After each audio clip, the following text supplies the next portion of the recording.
like to welcome you to Boy Meets Wellness, a podcast that discusses the complexities, celebrations, and challenges of building a wellness ritual as a BOI, a person who is born obviously incredible. You are now listening to Boy Meets Wellness with poet, motivational speaker, and wellness lover, Evolve Benton. BOI, born obviously incredible, especially when you wear it pretty.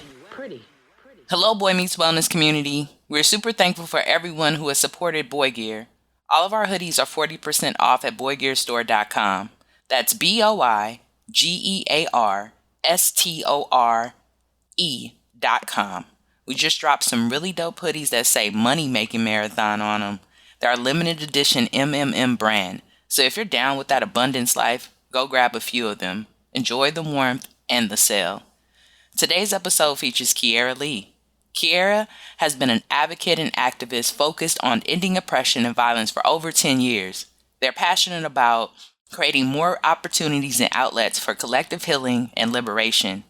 Kiara is a reiki practitioner and Resilience Toolkit facilitator and believes self-care and healing is a radical act of resistance. Kiara is hosting a workshop called Unleashing Me this weekend for Black women and femme folks.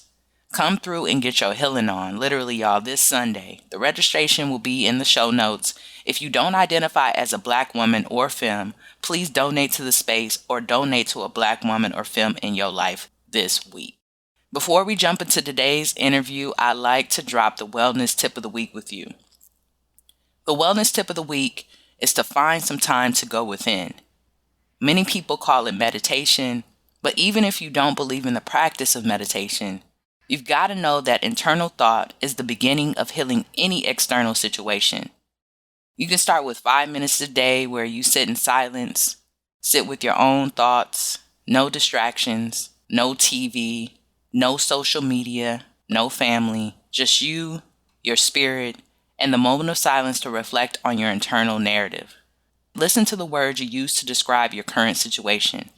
Many of us think that the words have to leave our mouths to be manifested, but often our internal dialogue drives the lives that we actually live. We produce life with our words, verbal and internal. So take a moment, take a breath, go within, and ground daily. I invite you to start this practice today. Today's episode is brought to you by Mar Media Productions. Mar Media is a media production company that produces, publishes, and uplifts the stories, art, and journeys of queer and trans people of color and the people who make our lives incredible. Now for the interview with my beautiful, smart, and powerful partner, Kiara Lee. Hello, world. Welcome to Boy Meets Wellness. I'm so pumped about today's conversation with Kiara Lee. Kiara, welcome to Boy Meets Wellness. Can you just tap in with your full name, pronouns, and what brings you joy? Yeah. Hey, everyone. My name is Kiara Lee. I use they, them pronouns. And what was the last part that I'm supposed to say? What brings you joy? Ooh, what brings me joy? What brings me joy is honestly real conversations with my friends and my family. I shade to that. So what do you mean by real conversations? Like what kind of conversations are you having across the dinner table? I think there are lots of different topics, but I think when folks are able to just like be their true self and be real about where they are at and how they're feeling, authentic is what's coming up for me, raw, being able to talk about the hard things and the stuff that doesn't go well and also the wins. So yeah, I think that's what's real and what's bringing me joy. That's beautiful. Thank you for sharing that. I was really excited to have you here today, not only because you're my partner, shameless plug, but because I feel like you are an amazing healing force when it comes to having conversations that can be, sometimes complicated or just challenging. So thank you for that healing gift. It's one of the reasons that really wanted you to be here on the show. Thank you. I appreciate that. So can you tell the audience just a little bit about yourself? Where did you grow up? Where do you live now? Yeah, a little bit about me. I am originally from the East Coast, Maryland. What's up? I grew up there pretty much my entire childhood until about 21.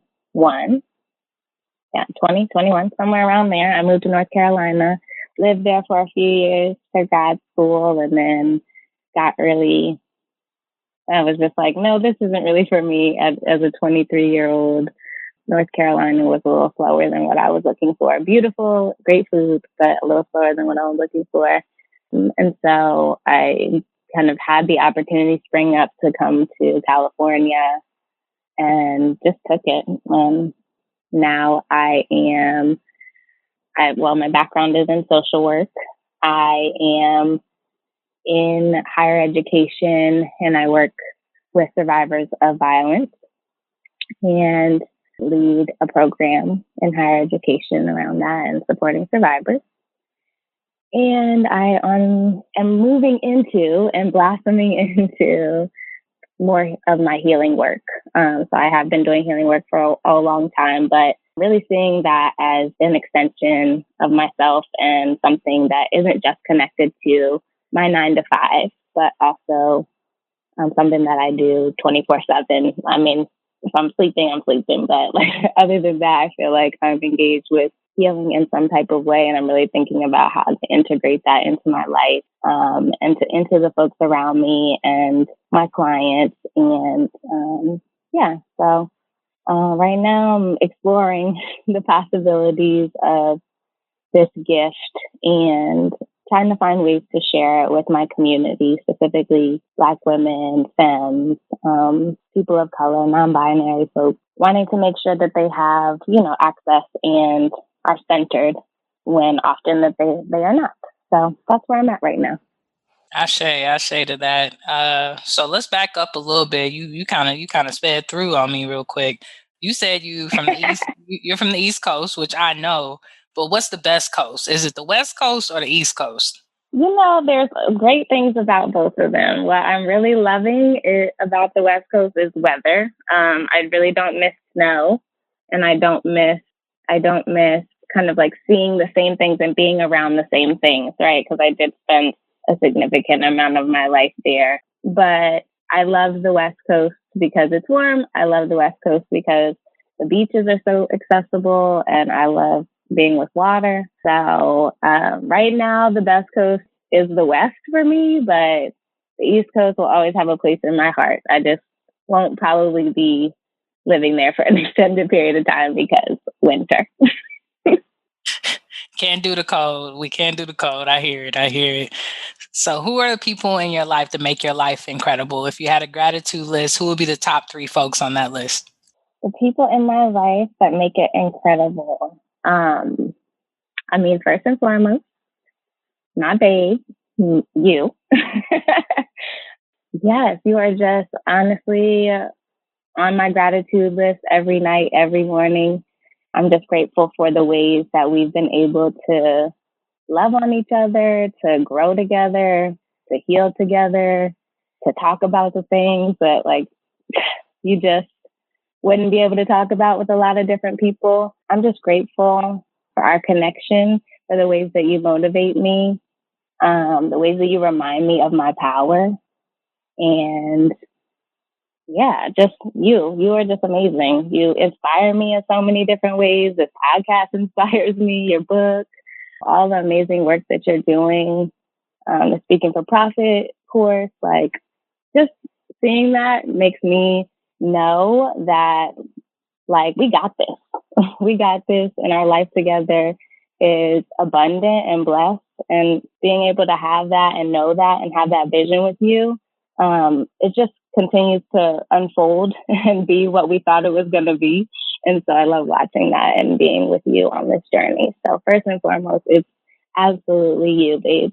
And then I think for second, I would say it is my homegirls, just my folks who have been with me, both folks who I've just met over the last years living in the Bay, but also my day ones, my elementary school friends who have stuck with me. Joy and Nicole, shout out. I don't know what I would do without them. I don't know where I would be because I literally am a reflection of them. And I'm so grateful to have strong people and strong women, strong Black women in my life to have grown up with them. And we all have done our own thing, like just went on our own journey, completely different from each other, but come together just so effortlessly every time we get to come back together. And we all live in different parts of the country. At many points, we didn't live in the same country. So I really am grateful for them as well. And my folks who I just met, like my twerk family who's out here. Yeah, it's all about like just the liberation and being our truest selves. So I'm grateful for them too. And then finally, I think, honestly, like my clients, the folks who I've been able to share with, who have also poured into me, who have helped me on my healing journey as well, being able to, again, reflect and see them helps me along my healing and has been integral in really where I am today. So I'm grateful for them as well. Look at that abundant life. That is extremely beautiful. I'm so thankful to be a part of it and just excited for all that you continue to bring and continue to heal in the world, including yourself, right? Like, I feel like what you've taught me is like the power of really tapping into that internal power and doing the healing work. So let's transition a little bit and talk about that. Like, when did you know for yourself, like, that you were meant to serve? So many people, I feel like, heal people, but they don't want to name themselves as a healer. So really, what was that moment that gave you the power that said, like, I'm here to serve people? Yeah, I think that honestly, those were two distinct moments, like knowing that I'm here to serve and like identifying myself as a healer were two different things. I felt like, honestly, from a very young age, I felt like I need to keep things together and kind of keep things in order, right? And maintained and in positive energy. So I think for me, as I grew up, I saw myself in like service positions. I saw myself in like, my first job was like working at a hair salon and was like helping the stylist and stuff like that. So even from jobs that really didn't feel at all connected to wellness, I was there in a service, in a service position, and doing some sort of support. I think when I got to undergrad, I was trying to kind of decide what is my major going to be. And I really love writing.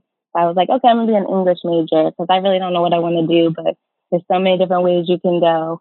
And as a Libra, I had to tell myself, like, no, that's not going to work for you. You cannot have so many choices of where you can go with this degree. Let's focus in on something. So in my search of like just looking through what different majors there were, I came across this major called Family Studies. And I had never heard of anything like that. But basically it was social work at the school that I was at for undergrad. So when I got into that, I was like, okay, well, I'm going to do like therapy. I want to do marriage and family therapy with folks and work with folks in relationships.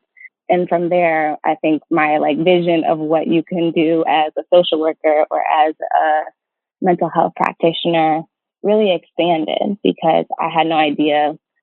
I didn't even think about doing the work that I'm doing now at that time. I just didn't have that vision, but quickly like that expanded because doing therapy, doing marriage and family therapy, like making sure you have a license and all of that, those things are very real. And so thinking like in undergrad, like this is what I'm going to do and it's going to just go smoothly and I'm going to do this and take this test and then I'll have everything in order.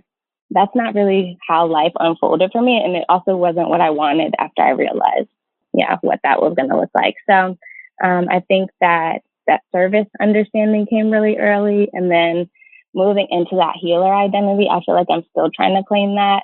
I am blessed to have a spiritual teacher who I connected with because of other healer friends who were naming themselves as healers. And I saw myself in them too, right? But again, that reflection is going to be my theme. But the folks who identified themselves as healers who were being mentored by this teacher, and I was so intrigued and wanted to engage with her.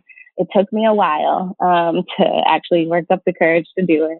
But once I did, like even just being in conversation with her and hearing from her, not even her validating, like, yes, you're a healer, but like just being seen in a different way than I had ever been before. I think that empowered me to be able to hold that space, and also being affirmed by them, my community of healers, continuing to be affirmed by them, continuing to be affirmed by you, and the folks that I'm connecting with now as I step into that identity more.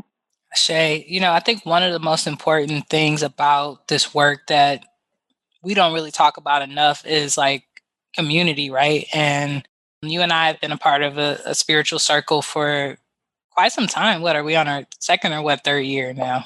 Third. Yeah, Third year. third year. But I think so many folks think that like healing and doing this type of work happens in a container, right? Because in the media we see like when people go to therapy, right? Like it's very one-on-one. It's not this community effort. So I hear that throughout your story, right? Like the power of how community has kind of like held you up and kind of like put a mirror to your face to show you who you really are.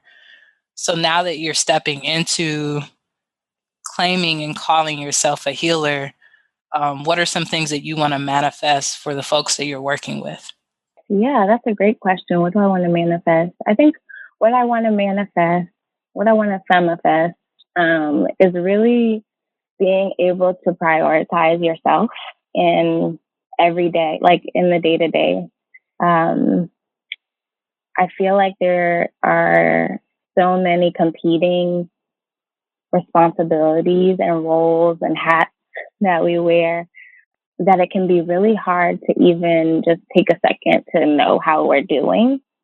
And for me, that's really like the first step of being able to tap into a deeper well of healing for ourselves. When we have that self-awareness, it's just a different way of knowing our bodies and knowing our spirit and knowing where we are in that particular moment. And we have been in so many different ways and in so many different lifetimes and experiences and generations before ours have been programmed to not do that, to not put ourselves first, to not tap into ourselves, to even disconnect from our bodies and disconnect from our intuition, right? Because that's our power. And in so many different ways, there's lots of ways that power is trying to be taken from a lot of us. And so for me, what I want is for folks to be able to have that reconnection with their body and their spirit, and to be able to give their body and spirit the things that they need to keep going, to maintain, to meet some of those responsibilities, to know where actually that is a boundary that I have and I don't need to take on that responsibility, or that, I'm not at capacity for that. And so these boundaries is what you're going to get, and being okay with that. So I think that, moving into that, like, right, being okay, my next manifestation for folks would be being okay with saying no to things, being okay with setting up boundaries. I really believe that if we lived in a world where folks could set their boundaries and other folks also honored that we would live in a very different world and experience. And so just by tuning into your own boundaries and honoring those for your body can change how you move through the world, right? If your body can trust you to be like, yep, no, we're not going to do that because we're extra tired today, then it knows it can rest. And then when it's resting, you're going to be able to go back to whatever that thing is and do it even better.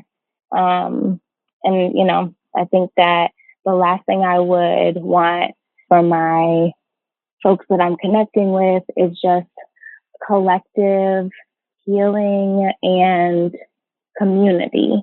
The other big piece of my work is like you said, doing it in community. It's about being with others, being able to know that you're not alone in this journey, especially right now where we're all isolated in so many different ways because of the pandemic.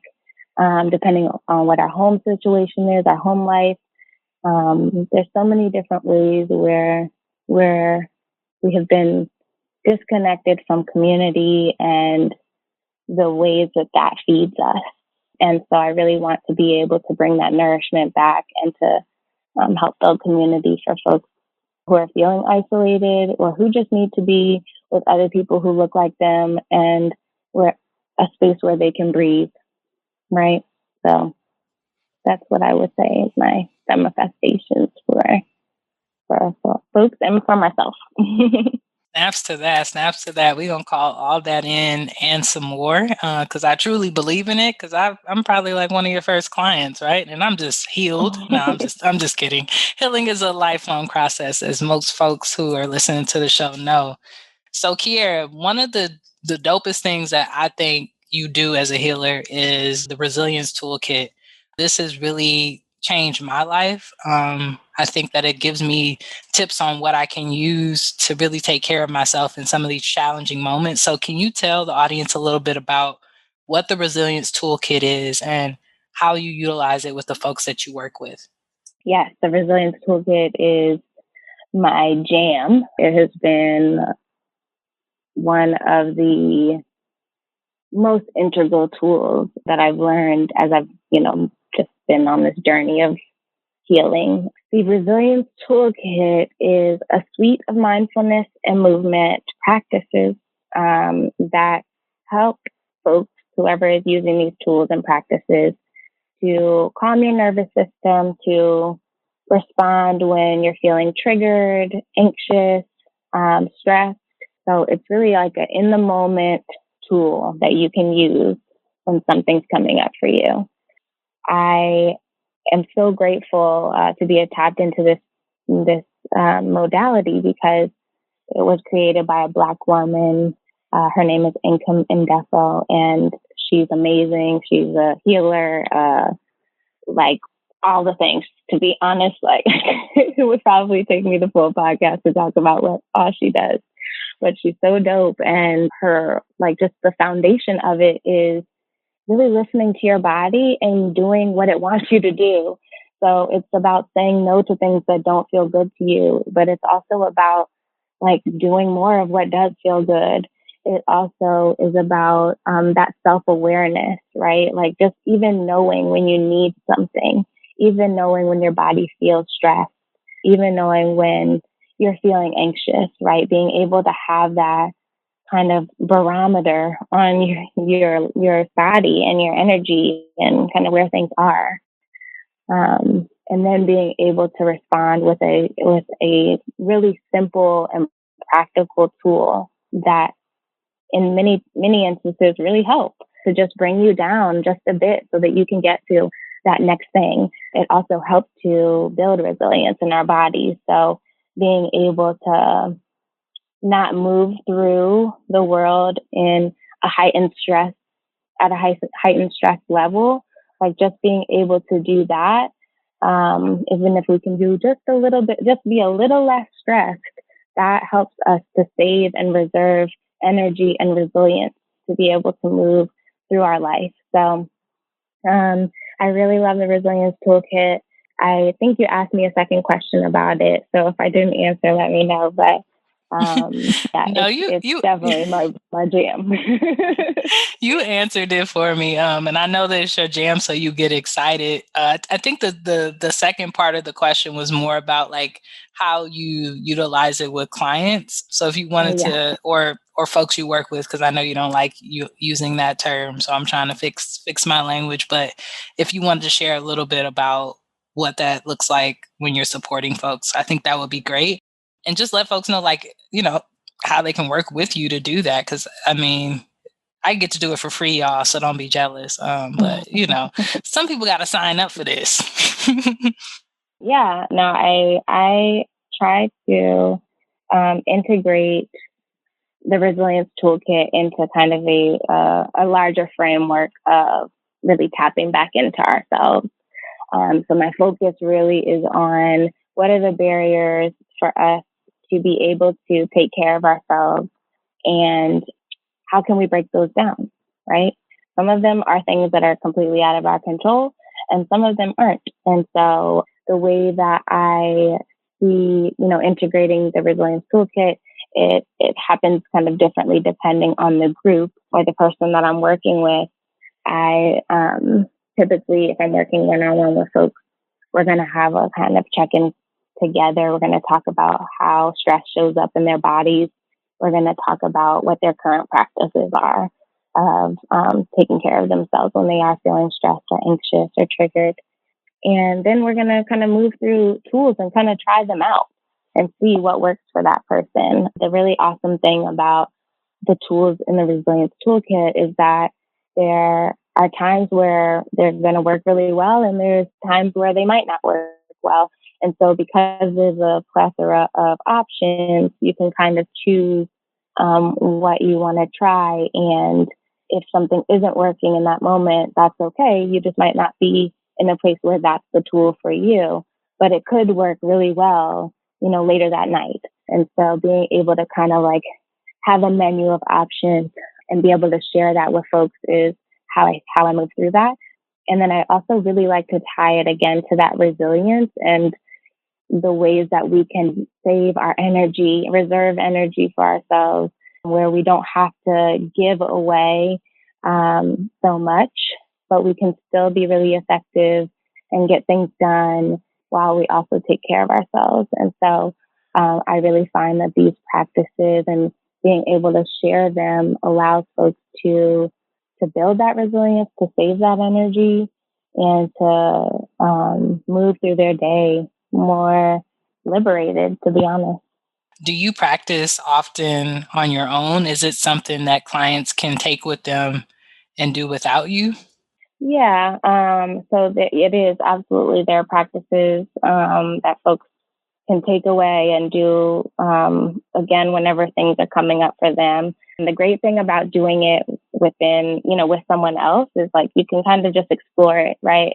Without wondering if you're doing it right. Is this, why isn't it working? There's a sounding board there, and there's some holding of space to explore together. And so I really appreciate that. But the intention is for you to be able to take tools away and have those with you kind of moving forward and at any moment that you're needing it. So it is something that I do practice myself in moments where I'm feeling stressed, in moments where I'm like just really activated, or I can't go to sleep, things like that. There's a lot of these tools are really helpful to bring my energy down, to help me to get to a place where I can have a clear mind and release some muscle tension, like just feel better in my body. And so, there are tools that folks can take away. And there's also ways that we can kind of explore things together and try different things out in a safer way. Beautiful. So let's talk about one of our favorite topics, which is Blackness, right? We love talking about Blackness, Black excellence, Black people, Black love. I know that you're really intentional about not just serving everyone, but really intentional about serving Black women and Black films. So what has motivated you to potentially like want to do work with those type of folks? Like, what was the moment where you like, yeah, this is who I want to get down with? Wow. Well,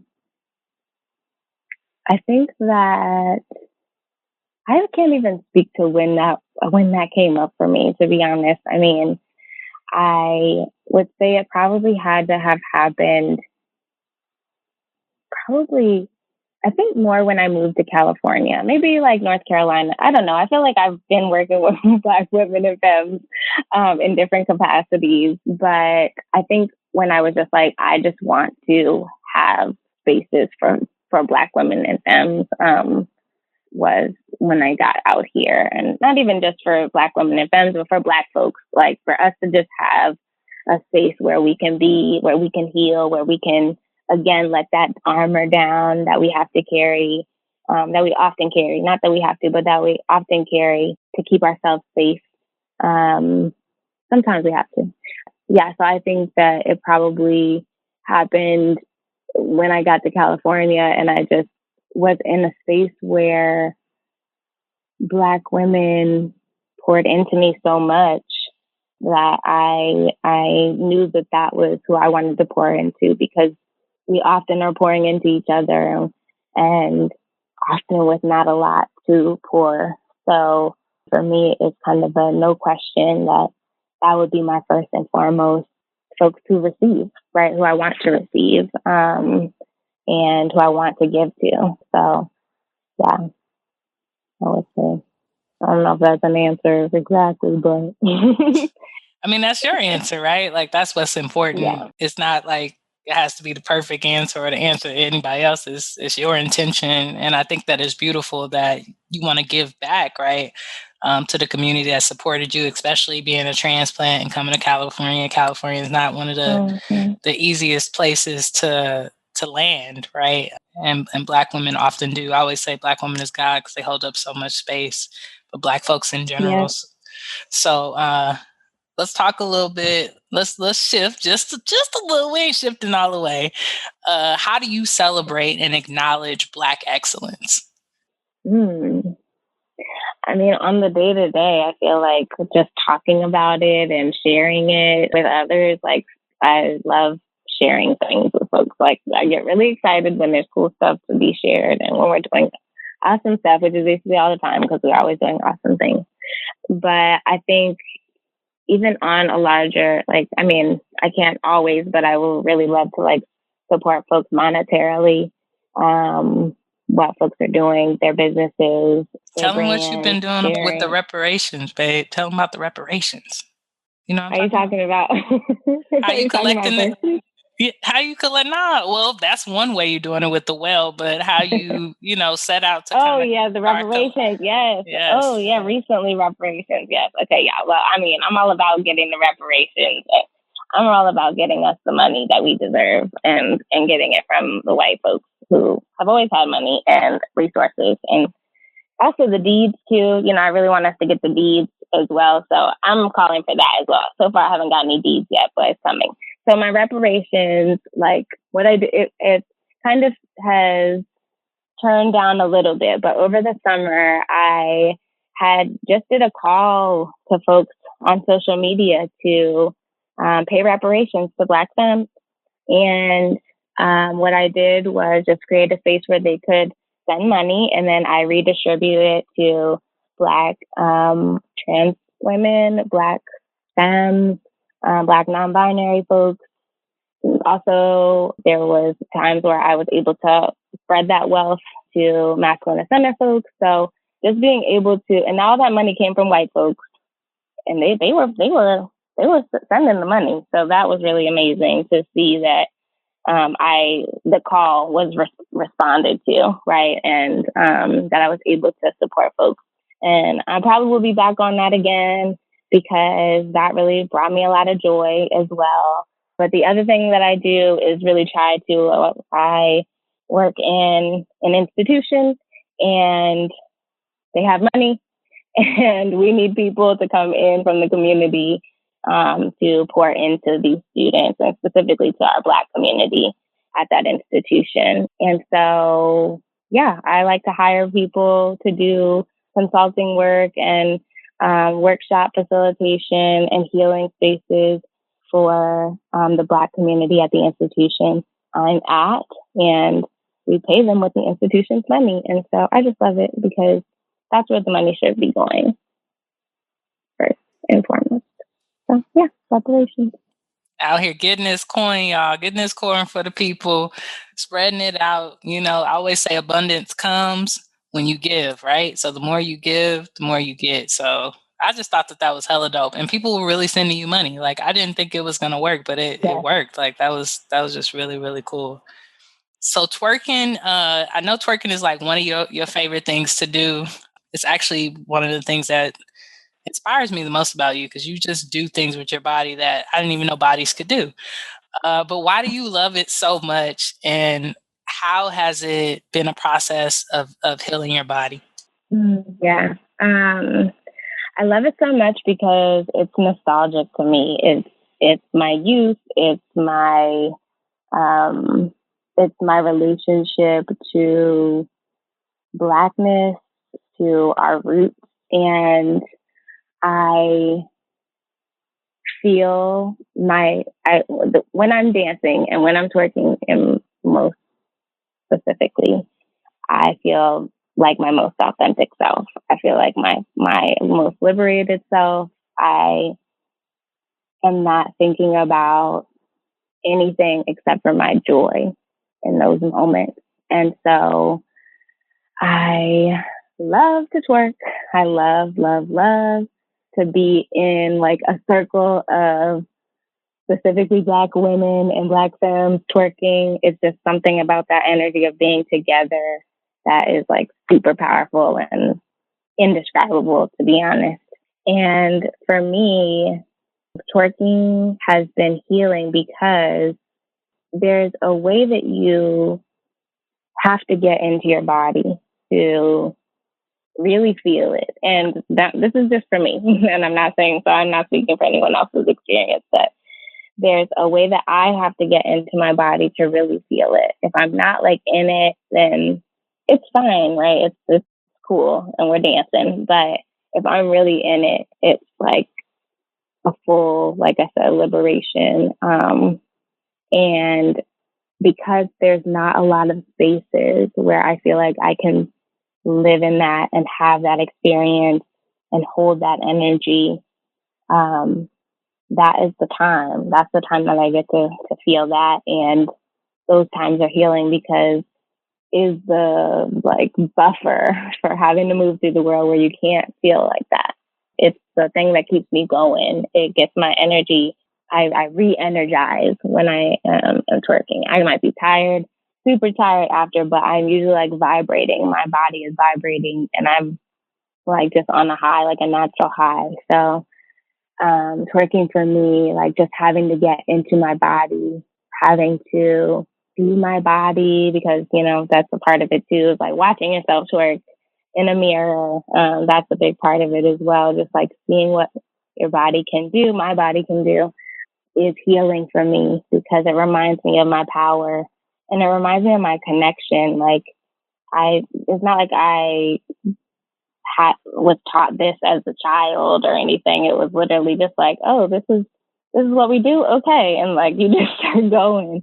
And that's for me, just like one of those purest parts of myself. And so, yeah, I am all about the twerk, and I love to twerk in community. I love to heal in community, and healing is twerking and twerking is healing, and we're doing it together. Just makes it so much better. So, yeah. For sure. Shouts out to Frida Cheeks and all the homies over there. Shouts out. Yeah. Twerking plug. Check them out. Twerking it for the good folks. We'll be sure to leave a link to their information in the show notes so y'all could check them out because they're doing some really powerful healing work for folks here in the Bay Area as well and around the world now, right? Like that's the cool thing about us kind of being virtual is that folks can take their brands to so many different places. So Kiara, I got a few more questions for you, and then we're going to go into BOI Talk and Hop. This is a big one, you know, because, you know, you said femifesting, so I'm going to use your language. Let's femifest a bit. Where do you see yourself in 5 years? In 5 years, I see myself a homeowner. Like my family is, you know, we have everything that we need and we're cared for. I see myself as doing this healing work full time and leaving my institution. I see myself tapping into just larger, we're really femifesting. I see myself reaching and connecting with like millions of people, millions of Black women, of Black folks, Black queer folks. It's like, I'm just seeing a lot of things, so I'm trying to put it into words. But yeah, I just see a lot of joy, a lot of realness, like just being present in my body and with myself. I also see my practice, like my my meditative practice and my spiritual practice being a bigger part of my life and really being connected. I'm connected now, but really like having an even deeper connection with my ancestors and my spirit guides and God, and seeing myself as that. So yeah, that's where I see myself in 5 years. Shouts out to home ownership, shouts out to abundance, and shouts out to doing what you want to do to bring yourself joy. I love it. I can Yes, see it. I'm going to be right there with you, supporting all be of the real. movement, supporting the millions. I love it. I love it. I love it. So let's talk a little bit about mentorship. What tips would you give young Black women who are interested in getting into social work or just supporting folks who have experienced harm or trauma in their lives? Like what advice would you give to those new social workers out there, specifically Mhm. Black women going into the work? Yeah, well, I think that a lot of us go into the work because we have some experience with something, and something being something traumatic, right? And as Black folks, we also are probably looking at having multiple experiences of trauma. And we're also the healers, right? And so knowing that, I really want to encourage folks to remember that their care matters, that in order to really serve and be able to give folks as much as we can, we have to fill ourselves up first. We have to be whole in ourselves and be fed and cared for, before we go out and care for others. And when we do that, that is going to make that experience of giving to them even more powerful. And it also is a reflection to other folks that it's okay to take care of ourselves. And that is so needed right now. We just need to be told over and over and over again, it's okay for you to be cared for. It's okay for you to take care of yourself in this moment. It's okay to put these other things down in order to care for yourself, because we need you to sustain so that we can sustain doing the work, right? We need that in order to do the actual work. And so I would encourage folks to prioritize their care. And then I would also encourage folks to find a way and some type of ritual or ceremony or this practice that you have in your life that allows you to kind of release the things that you take on as you're moving through the work. It's so easy for us to kind of like hear things and be moving so fast that we're not able to really process or to debrief things that have come up. And so having some type of practice for yourself where you release some of that before you get home, or before you, at this point now, if you're working from home, before you move into kind of that next portion of your day, being able to have a practice of letting go of what has come up, has been really integral for me to continue and sustain as well in this work. Having good friends and family that you can lean on, and a lot of times we're not able to talk about cases because of confidentiality and privacy and different laws that are in place because of that. So having a space where you can, have a therapist yourself or have a person in your life who you can talk to without sharing names or identifying information of folks, to be able to let that go and to process kind of what has come up for you. So yeah, I would say those are the big pieces. And to also know, like, burnout is very real. And so many folks in this work, in the work of supporting survivors or the work of being social workers, we go hard for our people. We go hard for the people that we're responsible for and that we're caretaking. And that's because we care and we want people to be okay and we want them to have what they need. And that can get really overwhelming with the ways that the systems are set up, and like caseload numbers that are really ridiculous and unrealistic, and, you know, dealing with and processing really hard conversations daily. You know, all of that adds up. And if we're not taking care of ourselves, and if we don't have a supportive work environment or people in our lives who can be of support to us and help us to move through that, it's a recipe for burnout. And so I encourage folks, when you're noticing, you know, that things are feeling overwhelming for you, or, you know, that you're not getting time to actually take care of yourself or pour back into yourself, that might be a sign for you to just take a step back and, you know, ask for support where you can. So yeah, that is my advice, or kind of tools for moving into, or things to keep in mind for folks who are moving into this work. Blessings on blessings. Yeah, take that advice, y'all. Take care of yourselves and do it, right? Like, I think the big thing is don't not do it out of fear or out of doubt that you can hold those spaces. Just know that the healer is in you and you will find it. So, Kiara, how can folks support your work? What are you up to? How can they support it? How can they follow you? How can they connect with you outside of Boy Meets Wellness? Yeah, thank you. Folks can follow me on Instagram. I'm at Healing with Kiara, and that's Kiara. Healing with Kiara on Instagram.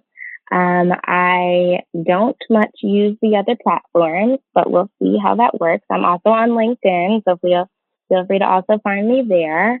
And I am currently holding a monthly space for Black women and femmes to tap into their bodies and tap into their care. And my next workshop is coming up on December 6th. And we will be meeting at 5:30 p.m. Pacific time. And I'll be sharing some of the Resilience Toolkit there, as well as some other practices. And we'll have time to just talk as a community and just get real on kind of what's going on, how we're doing, what support we need. So I'm excited about that. And I'm not sure how that is going to evolve over the next year, but definitely tap in with me. I can also add you to my listserv, my email listserv, so you can stay kind of tuned in to what's going on and what my offerings are. But as of now, the monthly Black women and Black femme space, and then I share content pretty regularly, almost daily, on my Instagram page. So yeah, follow me there. And if you are a Black woman or a Black femme, come through and heal with us. Nice. Y'all better go out unleashing me. This episode will drop the Friday before the workshop happens, and we'll be sure to leave the registration information in the show notes so that you can just click there, get this healing work, and learn some tools, right, to take care of yourself. So thank you, Kiara, for not only offering the space, but facilitating and serving our community so that they can serve from an overflowing cup. I really appreciate what you're doing, and I'm thankful that you're the one leading the way. Yeah, thank you so much. I really appreciate it. And thank you for saying what the name of the workshop was. I don't think I actually said that. So yes, Unleashing Me is the name of the workshop for Black women and Black femmes. So thank you, babe. I really appreciate you. And I appreciate all the support that you have given me and the encouragement that you have given me along the way. So let's jump into BOI Talk and Hop. This is my favorite part of the show, and yours, as I've heard you say before. Yes. So you already know the deal. I'm going to give you some phrases, you fill it in at the blank, whatever you got. So if I give you love or something, then you would say like, love is amazing. I don't know what you would say, but you just give me a phrase at the end of the phrase. Make sense? Yeah. All right. So my first one for you is sex is... an energy exchange. Music is... healing. Money is... paper. If you could speak to anyone dead or alive, who would it be and what would you do? If I could speak to anyone, it would definitely be my niece who passed away. I would talk to her about just like life and all the lessons that she taught me in her short time on this planet. And I would just try to get the tea of like what's going on in the spirit realm and what the ancestors doing. So I think that, I would probably ask her too about like our elders, like our great grandmothers and how they are, and want to be shared the energy of what she's received on the other side. My favorite TV show is... my TV show. Oh my gosh, so hard. I knew this would be hard for TV. you. Oh my gosh. I knew you just did this one for me. I'm like, I don't think you've ever said my favorite TV show on this before. So, okay. My favorite TV show right now, my favorite TV show is probably 90 Day Fiance. I have to say it. It's really been the trash that I need in my life right now during the pandemic. So I've really gone overboard with 90 Day Fiance. Shout out to my mother for putting me on, and have watched basically every type of 90 Day Fiance they have out.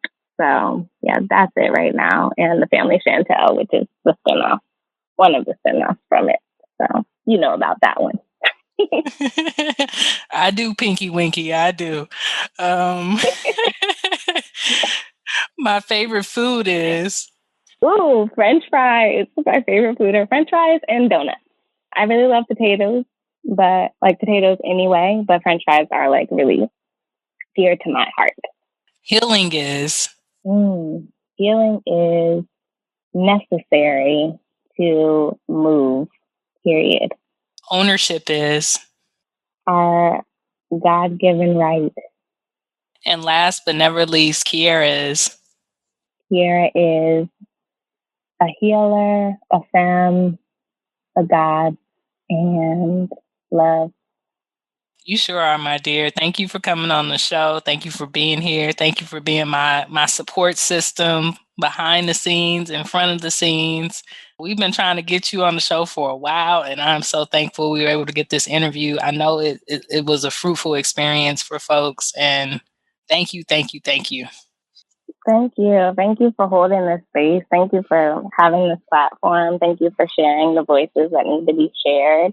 You're just doing really powerful work, and I'm just so grateful to be on the journey with you and watch you do all of this amazingness and just be able to connect and share with folks and to be poured into as well. So shout out to you for holding this space, for continuing to do it every week, holding it down with the good content and reminding us that wellness is so important. And thank you so much for your patience with me as you try to get me on here. I am pleasantly surprised at how I'm feeling right now. So I would maybe be down for us to do some other conversations like this. So shout out. Let us know if y'all want to hear anything else from us, because I think that this needs to go on the road too. I'm Kiara, and I am born obviously incredible. Thanks for listening to Boy Meets Wellness. Stay connected on and off the show by following us online at Boy Meets Wellness. That's boy with an I. Until next time, go be incredible.